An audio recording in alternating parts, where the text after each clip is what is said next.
Hello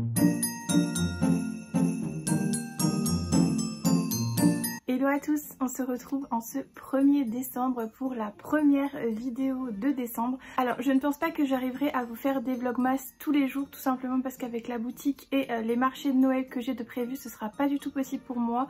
Mais je vais essayer de vous faire pas mal de vidéos en ce mois de décembre et je vous ai prévu quand même pas mal de vidéos, autant du journaling que des vidéos face cam comme ça. Je vous ai prévu quelques vlogs également, donc voilà, j'ai super hâte de vous montrer tout ça. Et sans plus tarder, on va passer à ma palle pour le Cold Winter Challenge. Alors cette année, c'est Elise du compte A Book and a Cup qui l'organise.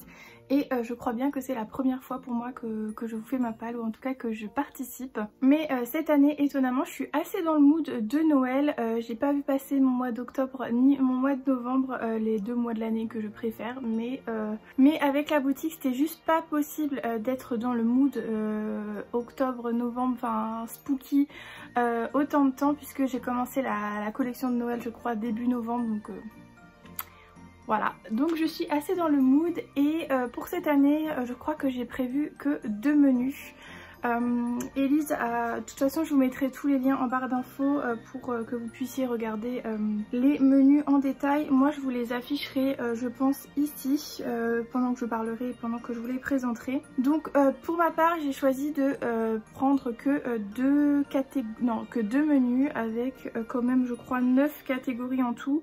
Il y a juste la dernière que je n'étais pas du tout inspirée, j'avais pas du tout de livre qui matchait avec, ou en tout cas très peu, et voilà. Du coup je vais vous présenter ma palle.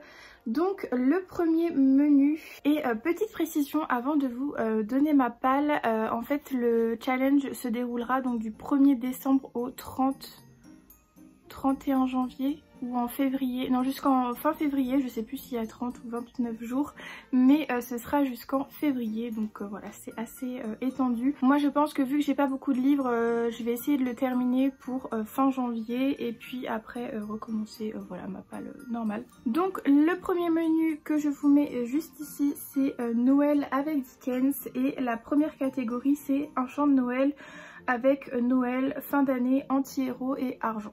Et donc pour cette catégorie, j'ai décidé de mettre un Noël royal de Alix Nichols, publié chez J'ai lu.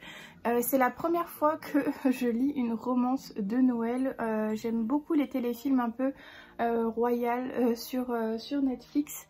Et là je me suis dit bah pourquoi pas tenter ça, puisque j'aime bien un peu le concept, et voilà, j'ai décidé de le tenter cette année. Donc on va suivre Camille qui vit à Mont-Évore, et on sait qu'il y a 7 ans un incendie a ravagé une aile entière du Palais Royal, et apparemment les soupçons ont été portés sur sa sœur aînée qui travaillait là-bas, et tous les ans à Noël elle évite un peu de sortir parce que bah voilà, elle est un peu considérée comme la paria du village.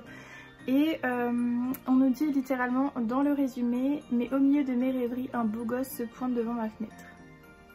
Voilà, et il se présente comme le duc Louis Philibert de Valois. Voilà, le résumé, comme toutes les romances de Noël, j'ai un peu l'impression, est un peu niais et un peu, enfin beau gosse, bref. Je crois que j'ai vraiment pas l'habitude de lire ce genre de livre, mais voilà, pourquoi pas, je vais tester cette année. Il est très court et de toute façon j'avais prévu de faire une petite vidéo sur mes réactions, enfin voilà, sur je lis des romances de Noël pour la première fois cette année. Voilà.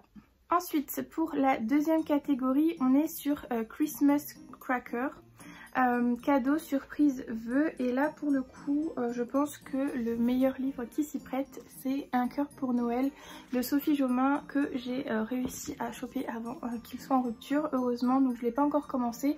Donc c'est de chez Ozu, et pareil c'est une petite romance de l'Avent. Vous ouvrez à chaque fois une case par jour, donc moi je pense pas que je vais trop respecter les cases, quoique on verra un petit peu comment l'histoire m'entraîne, mais je pensais aussi vous le mettre dans la vidéo, donc c'est un petit peu dommage si j'ouvre une case par jour, ça risque d'être un peu long. Et dans celui-ci on va suivre Avril qui a 18 ans et qui est née avec un cœur défaillant. Après avoir été transplantée il y a 2 ans, sa vie a changé totalement. et cette année elle revient dans les Alpes pour fêter Noël avec son père. Et depuis qu'elle a été transplantée, elle a un petit peu peur de vivre avec ce nouveau cœur et de voilà, de le casser entre guillemets. Et dans ce petit village elle va rencontrer Augustin qui va tout chambouler pour elle. Donc une petite romance de Noël dans les Alpes en France, ça va faire trop du bien. Et en plus c'est Sophie Jomain, donc je suis sûre à 100% que je vais adorer. C'est une romance qui est quand même assez young adulte si je ne me trompe pas, même si ouais, si Sophie Jomain a l'habitude aussi de faire du young adulte. Donc j'ai super hâte de le lire, j'ai super hâte de le découvrir. Et ça m'embête un peu de vous en parler honnêtement, parce que vu qu'il est plus trop disponible, voilà, c'est un peu compliqué si vous voulez vous le procurer. Mais en tout cas j'ai quand même envie de le lire, donc je vous le mettrai dans ma vidéo romance. Ensuite on passe à la troisième catégorie qui est l'arbre de Noël, et dedans on a famille, amitié, célébration, groupe et jouets. Et là je vais sortir une relique de Mappal que j'avais achetée suite à des avis très positifs que j'avais vus. Il s'agit du premier tome de Broadway Limited de Malika Ferjuk, un dîner avec Cary Grant. J'ai pris ce livre par rapport à la catégorie, enfin au mot-clé amitié et groupe, puisque on va suivre un jeune homme qui se retrouve dans une pension pour femmes parce que son nom ressemble beaucoup à celui d'une femme, et du coup on va lui conseiller cette auberge en fait. Et du coup on va suivre un petit peu l'aventure et la vie en fait du groupe et des personnes qui séjournent dans l'auberge, avec un homme qui ne doit pas être là. Donc voilà, j'ai super hâte pareil de le découvrir. J'en avais entendu du bien je crois sur le compte d'Audrey du Souffle des Mots et de Alexandra du groupe La Bibliothèque des Rêves. Et j'avais mis dans ma wishlist, j'avais acheté pareil je crois l'année dernière ou l'année d'avant. Pour cette période là, et je ne l'ai pas lu, donc là j'espère vraiment le sortir de Mappal. J'ai même très envie de le sortir au moment où j'irai rendre visite à mes grands-parents pour Noël, pour le train, puisque c'est quand même écrit assez gros. Et voilà, ça a l'air assez simple à lire. Et n'hésitez pas si vous avez lu cette saga, parce que je sais qu'il y en a plusieurs, à me dire si la suite vaut le coup. Ça m'intéresse énormément puisque je crois que c'est pas les mêmes saisons, donc pourquoi pas continuer l'année prochaine avec d'autres saisons. Mais en tout cas n'hésitez pas à me dire ça dans les commentaires. Ensuite on passe à la quatrième catégorie qui est fantômes des Noëls passés, présents et futurs. Et comme mots-clés on a enfance, espoir, nostalgie, voyage dans le temps et peur. Et pour le coup j'ai choisi une sortie toute récente puisque j'ai mis Babel de R.F. Kuang de chez De Saxus, que j'ai déjà un petit peu commencé mais vraiment pas beaucoup. Pour les mots-clés enfance, puisqu'on va quand même suivre des personnes qui sont assez jeunes, et j'avais vraiment envie de le mettre dans cette catégorie, surtout qu'il est énorme et que j'espère le lire en décembre. D'ailleurs je vous prépare un petit vlog aussi dessus, donc voilà, restez connectés parce qu'il va y avoir quand même pas mal de choses en décembre. Alors je vais pas vous faire un résumé justement parce que je suis en train de vous préparer un petit vlog, mais en tout cas sachez que pour le moment j'ai lu exactement 160 pages et j'aime vraiment beaucoup pour le moment. C'est quand même assez dur à lire à quelques moments, puisque on va aborder quand même le racisme qui est assez horrible et dégueulasse, on va pas se le cacher. Donc voilà, c'est assez dur à lire par moment, mais tout ce qui va être l'ambiance un peu académique et tout ça, j'aime vraiment bien. Il va y avoir une petite touche de magie également à l'intérieur, donc voilà, à voir ce que ça donne, mais pour le moment moi j'aime vraiment beaucoup ce roman. Ensuite, pour la dernière catégorie de ce menu, c'est festin de Noël, gourmandise, cuisine, chocolat et grands-parents. Et pour le coup, quelle autre gourmandise j'aurais pu mettre à part les Mémoires de la forêt, donc, et j'ai le tome 2 et le tome 3 à lire. Le tome 3 que j'ai acheté vraiment tout récemment, et regardez-moi cette beauté. Alors celui-ci c'est vraiment mon tome préféré, déjà parce que, alors je sais pas vraiment ce que j'ai avec Noël, mais vraiment c'est vraiment trop beau. Et puis on va pas se mentir, le bleu c'est ma couleur préférée, donc voilà. J'ai celui-ci et évidemment celui-ci, puisqu'à l'intérieur on parle de grands-parents. Donc voilà, on va mettre gourmandise et grands-parents, mais en tout cas celui-ci il est juste trop beau. Enfin vraiment, en plus j'ai rencontré l'auteur là il y a pas très longtemps et j'ai fait dédicacer mon exemplaire, et il y avait également Sanoé. Et donc j'ai le droit à une petite illustration qui a franchement le talent quoi. Voilà, donc je suis beaucoup trop contente et j'ai vraiment hâte de le lire. J'avais vraiment beaucoup aimé le tome 1, donc c'était une évidence que j'allais lire la suite. Et Manon, si tu passes par là, tu vois, je suis une bonne élève, je lis Mémoires de la forêt. Voilà pour ce menu et j'ai déjà beaucoup de livres à manger, on va dire. Et on va passer à la suite. Donc le prochain menu, je crois, il n'y a que 4 catégories. Et le menu, c'est Féerie des fêtes. Et alors j'aime beaucoup trop l'illustration qu'elle a faite, Elise. J'aime beaucoup ce côté Noël traditionnel, un petit peu vintage, j'adore. Pour la première catégorie de ce menu, c'est Deck the Halls. Et c'est couverture rouge ou couverture verte. Et là on va passer un petit peu plus à autre chose que du Noël, puisque j'ai décidé de mettre Anatomy Love Story de Dana Schwartz. Alors vous voyez qu'il y a déjà un marque-page, je voulais le lire en octobre et finalement j'ai eu d'autres lectures à faire entre temps et du coup je suis passée à côté. Mais en gros on va être dans un univers où on va suivre Hazel à Édimbourg en 1817 qui est passionnée d'anatomie et à cette époque les femmes dans la médecine sont très mal vues. Et elle va rencontrer Jack qui lui déterre des cadavres et les vend aux scientifiques justement pour leur apprentissage. Et Hazel va tomber sur lui et lui va lui proposer de lui donner des corps, enfin, en tout cas de lui apporter des corps, de lui procurer des corps pour qu'elle puisse elle apprendre également l'anatomie et la médecine et la science. Donc ça ressemble beaucoup au livre que j'avais lu, The Corpse Queen, que j'avais vraiment beaucoup aimé. Donc j'espère vraiment aimer celui-ci, surtout qu'il y a un tome 2 qui est sorti vraiment cette année. Voilà, j'espère pouvoir le lire également et d'être assez dans le mood pour le lire, mais en tout cas c'est une couverture rouge. Ensuite on passe à la deuxième catégorie qui est Lumière enchantée, et pour celle-ci on va partir sur une couverture qui brille, dorure ou paillettes. Et là je vais également sortir un livre que j'avais très envie de lire pour cette fin d'année, puisqu'il s'agit du Pont des Tempêtes. Donc voilà, niveau dorure on est plutôt pas trop mal. C'est le tome 1, j'avais acheté le tome 2 évidemment en hardback parce que le premier j'avais eu beaucoup de mal à me procurer quand il est sorti.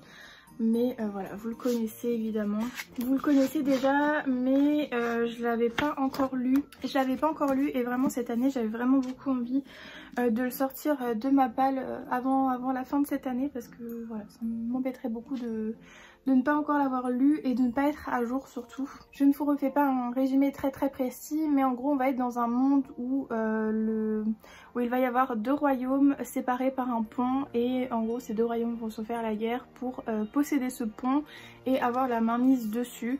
En gros, et dans ce truc là on va suivre Lara qui a un ennemi juré qui est le prince Arène qui est de l'autre côté. Évidemment il va y avoir une petite guéguerre entre eux. Je crois qu'ils vont devoir s'associer ou quelque chose comme ça. Mais bref, j'ai pas trop envie de lire le résumé et j'ai envie de me faire la surprise un petit peu. Mais vous l'avez déjà vu passer partout je pense, donc il est dans ma palle pour ces petites dorures.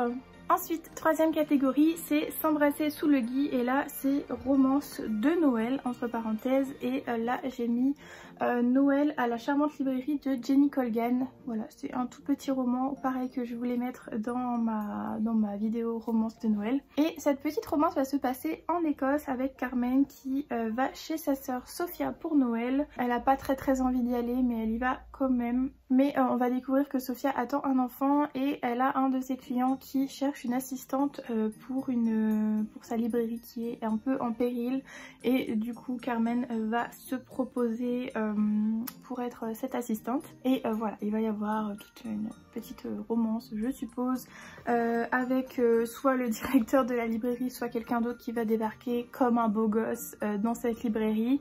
Mais en tout cas voilà, on va être avec 2 sœurs qui n'ont pas du tout envie de se voir, une qui est enceinte et l'autre qui décide de reprendre, ou en tout cas de faire d'être assistante pour une librairie qui est en péril. Et voilà, on va être en Écosse et ça j'ai super hâte, je l'ai vraiment prise pour ça parce que j'aime beaucoup l'Écosse et j'espère qu'on va lui rendre justice dans ce livre. Et on va passer à la dernière catégorie de ce menu qui est Au coin du feu, un livre cocooning qui réchauffe le cœur et le corps. Alors pour ça j'ai pris une romance pour le coup. que j'avais vraiment beaucoup envie de lire et que j'avais acheté au FNR. Je vous l'ai présenté dans ma vidéo book haul, mais il s'agit du premier tome donc de Campus Driver de C.S. Quill. Je ne fais pas le résumé, mais en gros on va être avec des taximans. Donc en gros Campus Driver c'est une application en gros c'est des taxis pour étudiants, et Lane vient de débarquer à l'université, donc voilà. Ils vont se rencontrer, viens dans mon taxi, on va faire une petite romance sur le campus. En gros ça va être ça, et j'ai trop hâte de lire, voilà. Ça va réchauffer mon corps peut-être, réchauffer mon cœur aussi sûrement, donc voilà, je l'ai choisi pour cette catégorie. Et je n'ai pas fait le troisième menu, je vous le mets quand même ici. Donc le troisième menu c'était Froid polaire, et on avait comme mot-clé donc thriller, policier, cozy mystery. On avait un livre dont le titre contient un mot hivernal, donc ça j'avais, mais voilà. On avait Nature Writing, littérature de voyage, grand espace, nature. Et pour terminer, on avait Être du folklore, hivernal, nordique, contes et légendes de Noël, de l'hiver. Voilà, donc moi celui-ci ne m'inspirait pas du tout, mais je pense que pour les deux menus, j'ai de quoi faire. Si j'arrive à lire tout ça à la fin d'année, je serai bon pour mon challenge Goodreads, en sachant que j'ai les 10 livres, maintenant il m'en reste 7, non 8, pourquoi j'ai compté 7 2, 3, 4, 5, 6, 7, non 8. Il faut d'abord que je termine ce que je suis en train de lire, je n'ai pas eu le temps, mais en gros voilà pour ma palle.